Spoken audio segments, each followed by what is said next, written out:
It must have weighed on you as you made the decision to transition out of an operational executive role into a writing role to say, gosh, how do I follow or not follow my father's footsteps? I mean, your father has written the 7 Habits book amongst dozens of others that are, the most influential books in history in terms of interpersonal relationships. The 7 Habits is the iconic book of our time. What was that like, struggling with carving your own path? Yeah. Candidly, it was difficult. Yeah. I mean, it's hard to have the name Stephen Covey and to follow the man who wrote the 7 Habits and to say, I'm going to write a book too. A little bit more hair. A little bit more hair. And I'm going to write a book too. And I really did struggle with this at first, thinking, what am I going to say? No matter what I say, it's going to be just a poor man's version of it. But I came to the conclusion, first of all, that I had something to say.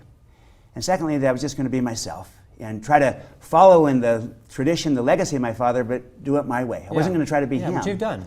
And I felt like what I brought to it maybe distinctly was a practitioner's perspective.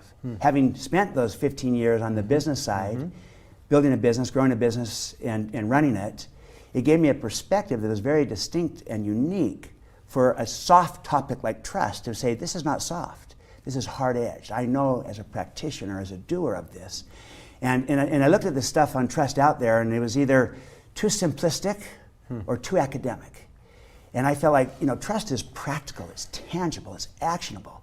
And there's a business case for trust. It's economic, and it's learnable. It's a learnable skill. And most of the stuff didn't treat it that way.